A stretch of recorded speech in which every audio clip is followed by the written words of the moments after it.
ہم جب ہوئے والد صاحب واپڈا میں ملازم ہو چکے تھے، اللہ کی بڑی رحمت تھی.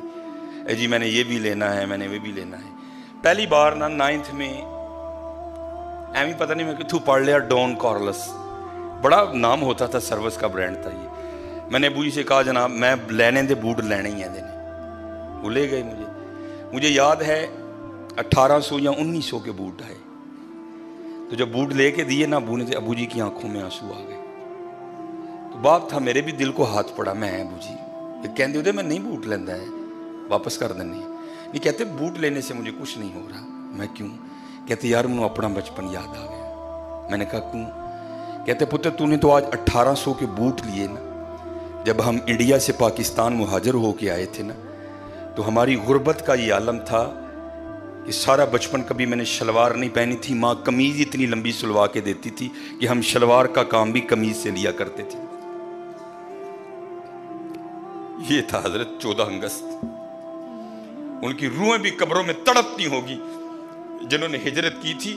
اور کبھی کو بابا مل جائے نا یہاں بیٹھا، اس کو کہنا یار بتاؤ 14 اگست کو ہوا کیا کیا تھا. یہ ہے اس کا حاصل. ڈیک لگے ہیں، گانے بج رہے ہیں، منڈے ناچ رہے ہیں. حضرت اگر کسی رکشے پہ کوئی 4 بیبیاں بیٹھی ہیں، سب لڑکوں نے اپنی بائکیں اس کے پیچھے لگا رکھی ہیں. یہ تھا 14 اگست. اس لیے لیا تھا پاکستان. آج کسی سرکاری دفتر میں چلے جاؤ، بغیر رشوت کے کام ہی نہیں ہو سکتا تمہارا. اس لیے لیا تھا پاکستان. یہ ہے 14 اگست. یہ ہے 72 سال بعد پاکستان.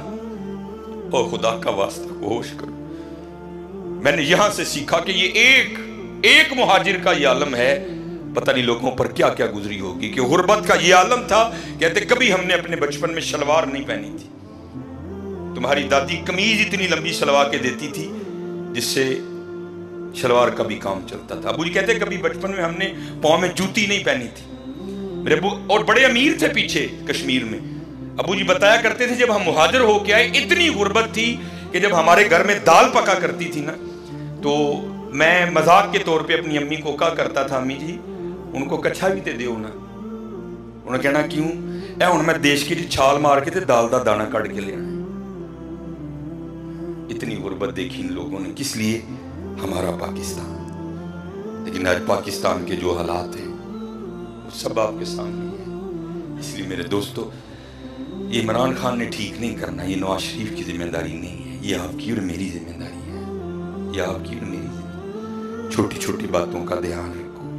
اس اپنا رول پلے کرو. حضرت اپنا رول پلے کرو. وہ بڑی مشہور بات ہے نا کہ جب نارے نمرود جلائی گئی نا تو حضرت ابراہیم علیہ السلام کو آگ میں پھینکنے کی باری آئی تو آگ اتنی بڑی تھی.